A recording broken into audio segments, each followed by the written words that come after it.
So, as now I see that we don't have the same font systems. Woo, this is definitely not aligned. This is aligned, however, in terms of numbers, which you have heard already. What I would like to draw your attention to is the slide, the map that you see on the slide.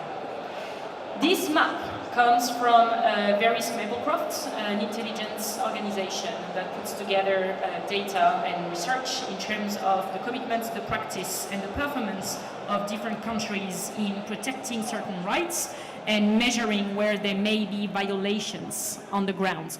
This specific map is called the Modern Slavery Index, which shows the likelihood of modern slavery being linked to businesses through their supply chain in the world. So it's not just like modern slavery happening in those countries, it's specifically about the link of modern slavery to the supply chain of businesses. One thing that is interesting to note here is that the 2016 version of the map is, showed that Germany and the UK were green. In 2017, Germany and the UK are orange. And this is very much through the migrant crisis that we've been seeing and some initial movement that we've seen linked to Brexit. And this is only going to increase. So this is a serious issue. It does impact every single business in the world. And as my colleagues have been saying up until now, what is really important for businesses is first to know what the risks are, acknowledge what they are, understand them for real. Not just for being a good business and telling a good story, really understand the challenge. And then show how we manage those risks. This is a long and arduous journey that not a single company can solve by themselves. Hence why we have so many coalitions. But we have to get started with the proper knowledge. So in order to complement what has been said before, I wanted to focus in my presentation specifically around the issues of forced labor and what are the key signs of potential forced labor, which may impact labor sourcing, but also can drive through any supply chain.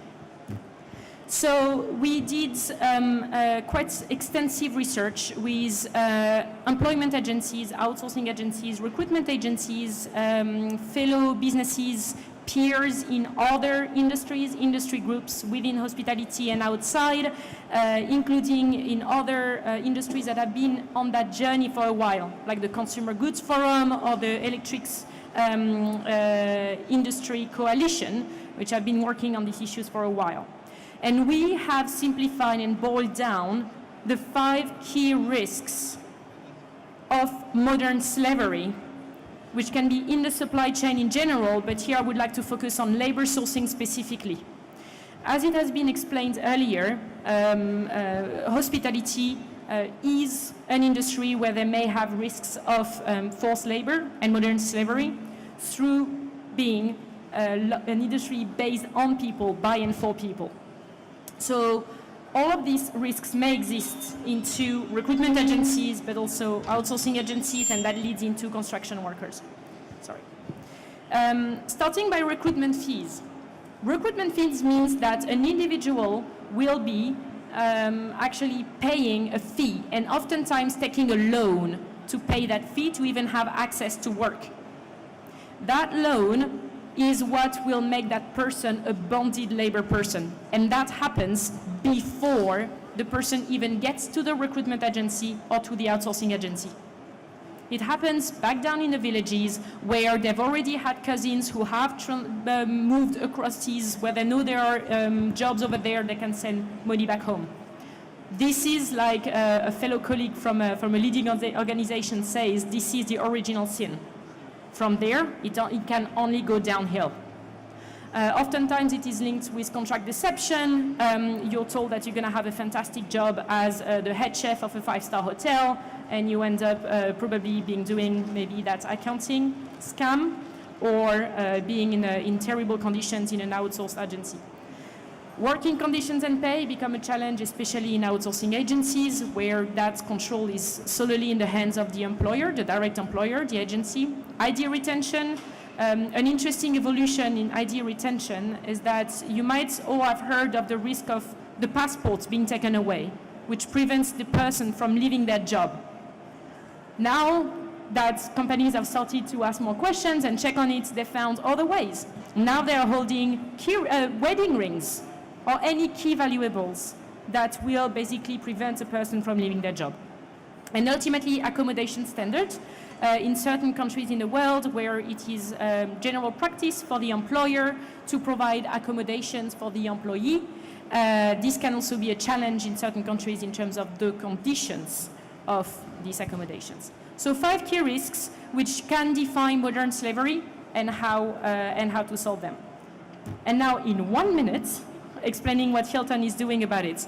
I won't talk about a lot of what has been said earlier because we are working with everybody on the panel across the board. Key things that we really focus on is strengthening our governance policies to embed the approach of human rights in all of our practices. For example, in outsourcing, we have embedded the risk-based approach that I showed you from the map. So we are using the map as being an indicator as to whether outsourcing should be considered at all or not. And then we are also embedding all of the checks that we are doing on agencies across the board to make sure that we do the due diligence. But last but not least, I would like to really reinforce the point that this is a pervasive issue that does touch every single business and that no single business can solve by themselves. This is why we are getting together.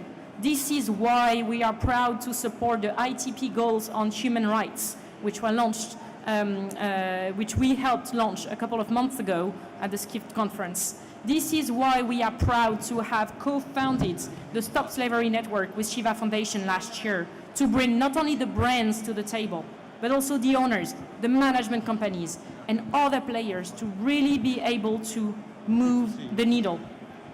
This is an issue that is everywhere, and we have all a responsibility and a role to play to know what they mean, to show how we manage them, and together to make a change. Thanks very much indeed, Caroline. And we will be inviting you back next year, for sure. So, Marcio, you have the last word. I thought you had the last word. No, not on this occasion, you do. Okay, thank you very much, Harold. I think we've had wonderful testimonies here of my fellow panelists. And I'm going to bring to you, let's say, a perspective from the UN side, from UNWTO, and also some of the things that we have been doing lately. So I'm sorry for that, even though it's been sent, it's not here. But let me tell you, I wanted to give also a historic background to this issue of human rights and trafficking. Let's remember that as from a UN organization, and you, everybody, we have to remember that when the UN was founded back in 1945, it was founded based on 3 principles. Human rights was the first, peace and social progress. Peace at that time coming out of the Second World War. And then in 1948, we had the Universal Declaration of Human Rights. And that was a very strong, very important instrument for the international community, for national governments to move forward on human rights issues. From a UNWTO perspective, we have, as part of our activities, as part of our structure, a department, a program that we called Ethics and Social Responsibility, in which, or from which we deal on a different themes of human rights within tourism, and having a very important background document, which is the Global Code of Ethics for Tourism. The Global Code of Ethics for Tourism was created in 1999, was approved by our General Assembly in 1999. Then recognized by the UN General Assembly in 2001. Now, what is great to inform you is that only 2 months ago, the Global Code of Ethics was approved by our General Assembly as an international convention. So this is the first convention that we have in our directly and coming from our sector, from our tourism sector. Now, what does it say specifically on Article 2?